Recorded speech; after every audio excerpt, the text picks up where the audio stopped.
thanks for doing this. It's a pleasure to sit down with you today and get to know you a little better. Thank you, Jack. Um, well, let's start at the beginning. You're a native of Springfield, and you came up in the family business. Can you tell me a little bit about your early life? Well, went to the public schools here and graduated from Springfield High School in 46, the University of Illinois in 1950, a little time with the Korean thing. I was married in 1950 to my girlfriend from the third grade, and have been around since then. Doing some traveling, but Springfield is home. What service were you in? Just curious. I was in the Army. My fraternity brothers told me that the Transportation Corps was an easy A. I always liked easy A's.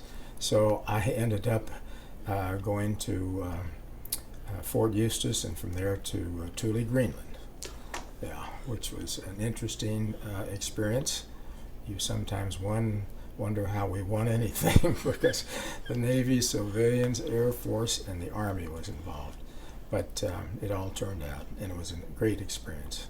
Let me back up. What did you study at the University of Illinois? Thought I wanted to be an engineer, and all the veterans were returning in 46, and of course I was 17, and so I didn't get too high on the pecking list, although my grades had always been pretty good. And so I had to go in school of business. My father was in business. He had never encouraged me to join him, but I knew that he would like for me to.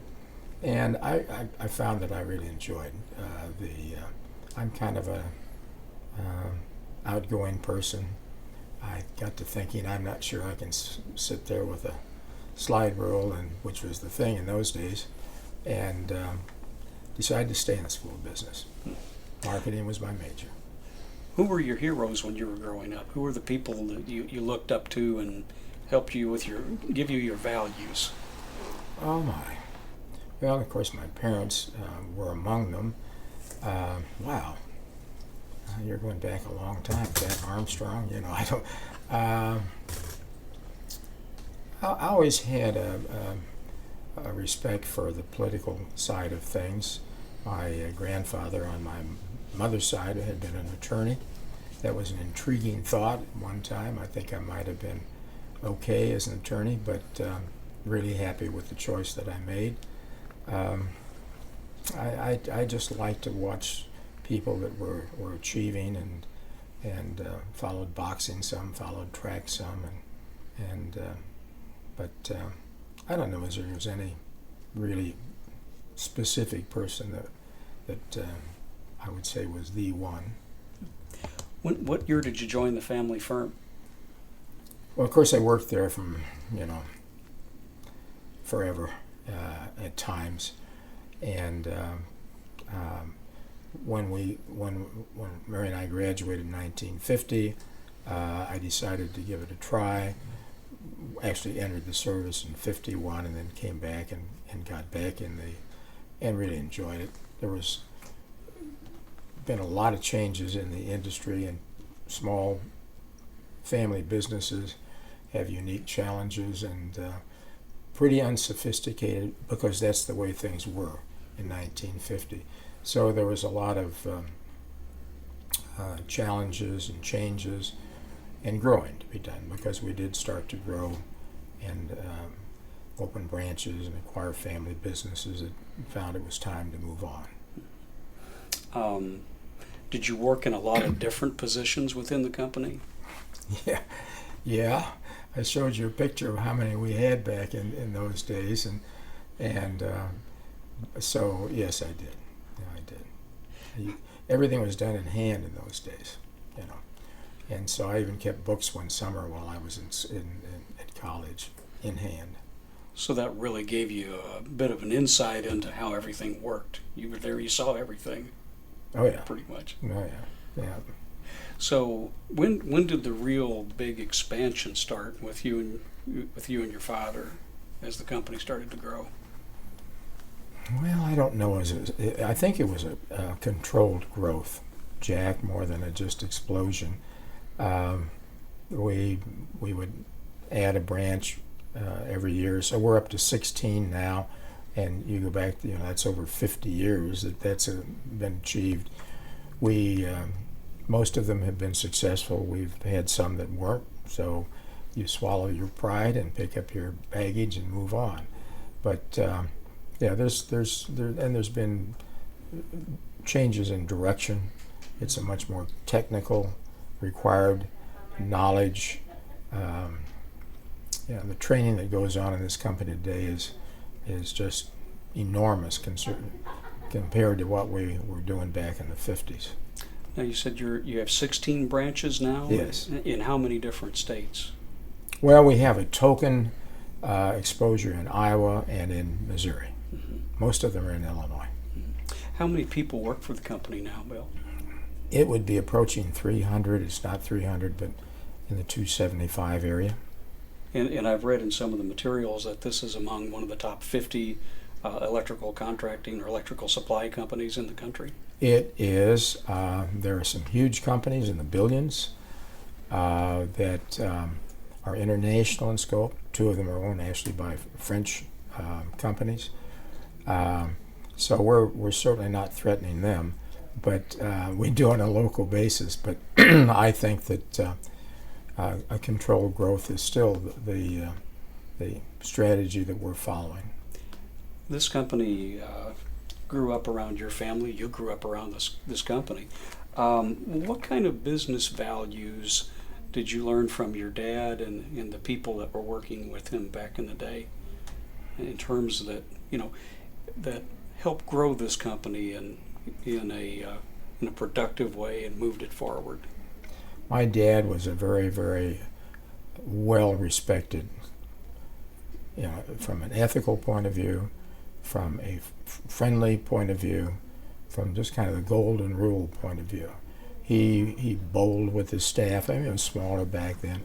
They drank beer, and I still drink a little myself. And so, like many businesses, but maybe more than some, this business is a relationship business, and that relationship extends to the people from whom we buy, the people with whom we work, and the people that we service. So he was very good at that. And his word truly was his bond, and the company has always been an ethical company, and they enjoy working together. What was it like working with your father in the business? You two must have been very, very close. He was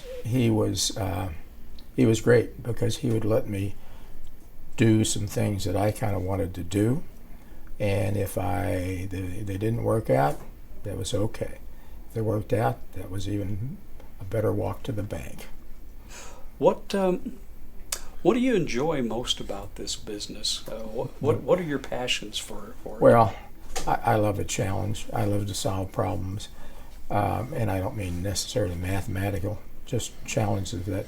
But it's really the people.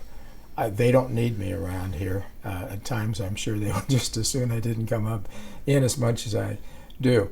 But I really need them. And my wife has told me that she really didn't do lunches all these years, and she's not going to start now. So we have a happy balance. So what's a typical week like for you? Do you come in every day, or just curious? Not every, but I probably, when I'm in town, we spend about 4 months in the South. And when I'm in town, and I have a play farm out south that is, it's my golf game. And then when I do come in, a lot of times it's involved in planning high school reunions or being involved in fundraising for various charities. And but I get to see the people, and that's key. I walk through the warehouse, I walk through the counter, I speak to everyone. I remember them here, at least in Springfield, on their birthday. And I just enjoy people, and I think in most cases they enjoy me. Well, it sounds like a great place to work. I imagine you have people here who show a lot of longevity, have worked for the place for many, many years. Mary and I took out a couple the other night. It started with us out of high school. He just turned 70. He's been retired several years, and he's like a younger brother or an older or a young son or something. We've known him that long. He started out of high school. We helped him go to Southern, actually. Helped him, and has a wonderful family. The president of the company, I got lucky and hired him right after he graduated from Illinois State. He is 63 years old, and I tell him jokingly that he probably couldn't have gotten another job, and he's president of the company and a stockholder and a great leader and a very, very ethical person. Yeah. Let's talk a little bit about the Springfield scene. What's this town like as far as a good place to do business, as far as being the corporate home for your company? Well, of course, it's just started here, so it just kind of stayed here. Springfield is really a great place to live. It was just written up in Kiplinger, I think, that it was one of the best places to raise a family of a city of this size. As I chatted with you earlier, when I graduated from high school, there was only one college here. We're now blessed to have the University of Illinois at Springfield, Lincoln Land Community College, Springfield College of Illinois. I'm missing one or two. Oh, the medical school. I mean, a huge, huge addition to the offering of the quality of life here in Springfield. You were telling me over lunch that you were kind of in on the ground floor when this medical school started at SIU as a venture between the two wonderful hospitals here. Can you tell me a little bit about that? You were board chairman at Memorial at the time? I was on their board for 30 years. Yeah. And the dean lived virtually across the street, and one of the most active members of the medical community, Dr. John Standard, and we were very close personal friends, but he lived right next to the dean. And I was chairman of the Memorial in about '76. And there was some resistance by the local doctors, concern about where they would stack up with this new school coming. And so there were a few bumps to get over, but I don't think any of them today would say that it hasn't been anything but a very positive experience and a real win for Springfield. There's tertiary care here today that we would never have seen. As you look at, I know from reading up a little bit that, at one time, like a lot of communities its size, it had a lot of manufacturing, but for various reasons, things have not always gone so well with the manufacturing side of things. But the medical community, the medical arts, the medical clinics and things that have grown up here have really done a lot to bolster the economy of the community. Could you speak to that, how that's really helped the city grow? Oh, very much. It is the leading industry that we have today. Certainly the state government employs a lot of people. Our banks, most of them have been purchased by larger banks, but the banks were a very substantial influence and support of the community 20, 25 years ago. Insurance companies, Franklin Life was here, and of course Horace Mann is still here. Pretty much white collar. The mines were, way back when, were a big part of Southern Illinois. And there were rival unions, and there were shootouts in our neighborhood at one time where my wife and I, excuse me, lived. Sorry. And I'm not blaming the unions, but because management is not free of fault when there are problems. But there just seemed to be some conflict that drove unions out, although in the case of Sangamon Electric, they were purchased by Schlumberger and they just saw fit to move things away. And Sangamon was a very fine company here in Springfield. But things like that happen. You have some communities like Peoria that's really tied into CAT, but we're pretty much tied into, I guess, state banking, insurance, and certainly the hospital has come to be the top of as far as I'm concerned, maybe not as many employees, but both hospitals employ several thousand people. And as you were telling me, over the years, not only as chairman and as a board member at Memorial, you worked with folks down the street here, or down Carpenter Street at St. John's. There's been a lot of interaction in this town to move this thing forward. It's been really impressive to see the the growth around here. Well, it has been, and there is communication between the two hospitals, which I like to think I was part of that when it got started. And it's important because it doesn't make sense to duplicate a lot of expensive procedures if there's not enough market to sustain it. I think all in all, we have a lot of synergism and togetherness in this community. But there is politics. At all levels of all kinds. What are some of the interests, community interests you've been involved in over the years? I know about the health field, but I've heard you've also been into conservation. You've done a number of things. I don't know much about your interests. Well, I was involved Masonically, was potentate of the shrine here at age 35, which was the youngest. I've been head of the Chamber of Commerce. I've been on the State Chamber of Commerce. I've been on the advisory board of the School of Business at Illinois. I've been involved in numerous charities here and involved in the American Business Club. And I just, my wife would tell you I've been over involved, but I love it. I really do. I like a challenge. And most recently I've been involved in a couple fund drives here. Yeah. What charities in particular are you involved with these days? Well, I'm trying to help the Salvation Army get to where they want to be, and I'm trying to get out of some of this, Jack, so I'm not too, Sure. But I was helping the Center for the Arts when they just made their successful drive, and I'm kind of available. I've helped my daughters raise funds for parks and what have you, because the thing I am proud of is that the involvement that I've had in this regard in the past is one that my children and my sons-in-law are following. They're involved in a lot of charities locally.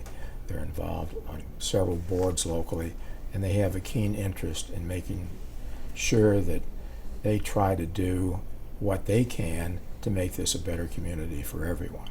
And I'm proud of them for doing that. And if I don't know as I deserve any credit for it, but if I do, I guess that would be the thing that I would be most pleased with. Well, there's something about, giving back to the community that is where you've raised your children, where you've gone to church, where you've, lived your life, that you want to give something back. Yeah, Tom Brokaw just was talking, I think, about his new book a couple of months ago, and he said something like, it always seemed to him like a natural calling of life to give back and pay back. And I think if you're fortunate enough, and I really feel that Mary and I have been extremely fortunate, and get to the point where you have the time, the energy, and some resources that you can do that, it's really a very rewarding experience as far as I'm concerned. And I'm happy to say that I have achieved that point where I can do some of those things, and it's fun. No question about that.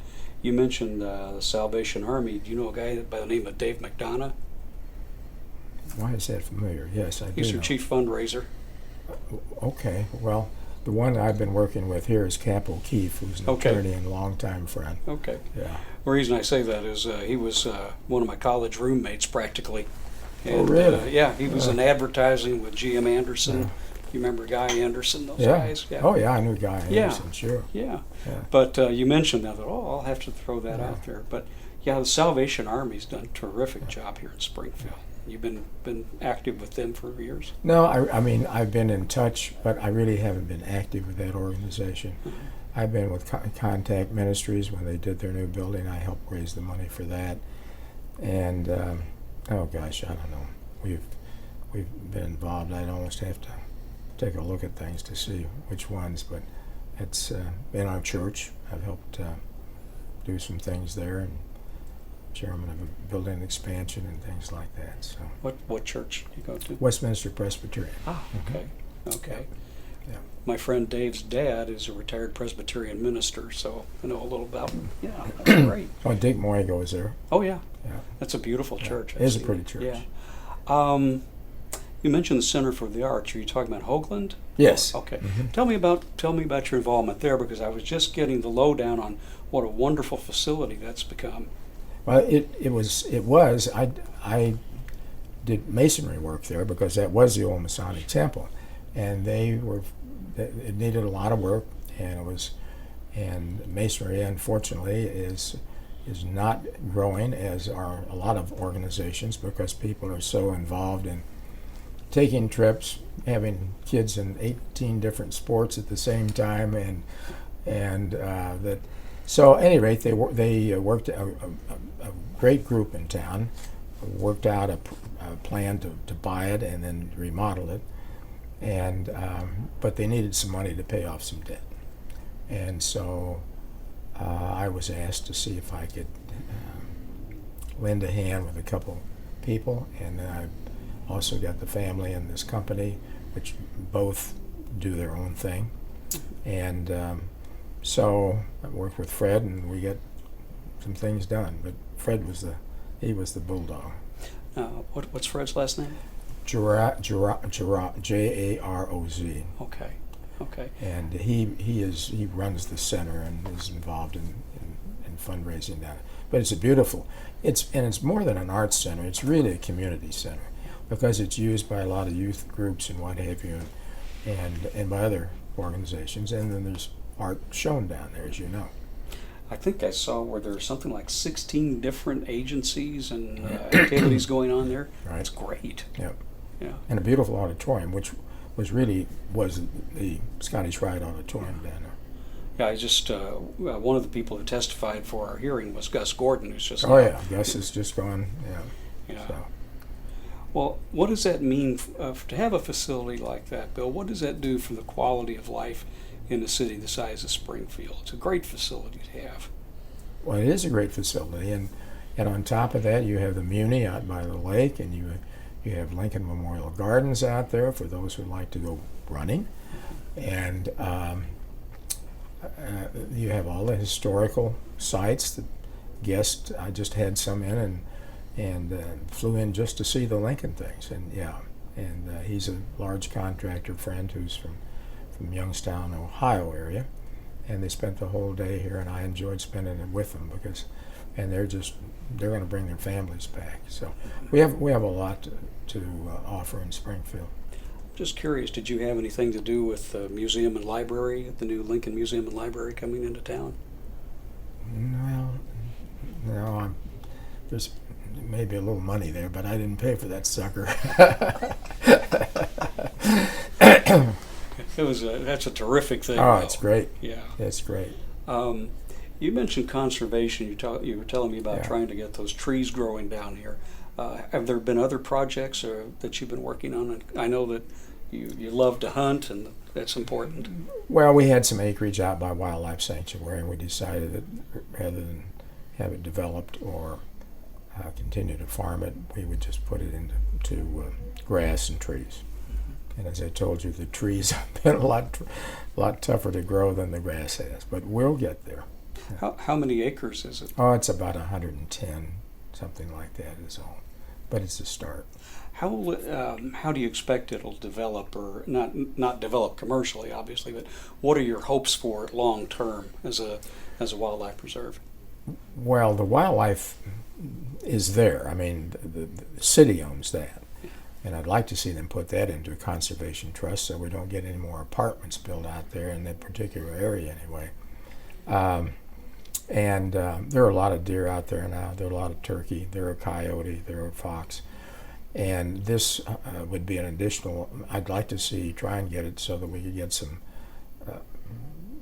birds, some game birds of quail or pheasant going as well. I saw one last year, but that's with this kind of cover, why hopefully it'll just be some natural area that hopefully the future can enjoy. If I wanted to drive down there and take a look at it, where would we go? Well, it would be immediately east of the new Glenwood High School. Okay. I'm trying to think of the name of the road, but it'll say Wildlife Sanctuary, Okay. which is actually owned by the city of Springfield. and you just, as you enter into the wildlife sanctuary, you'll see to the north or your left a bunch of grass and what have you. So that's where we Be pretty easy to find, though, wouldn't it? Yeah. Is that the high school you're talking about? That's not the new Chatham High School. Yes. Is it? Okay. Yes, the new Chatham High School. Okay. Right. I know where that's at. Yep. Because that's where WSEC put their new studios a few years ago. Oh yeah, Yeah. at the high school. Yeah. Yes. Yeah. Yeah. Right. Okay. Mhm. Okay. Yeah, just a little north of there, on the Iron Bridge Road, there's a road that goes off to the east. Okay. I can't think of We the may name take a of it. run down there after we're done, Yeah, either yeah. here tomorrow, and Yeah. get some shots of that.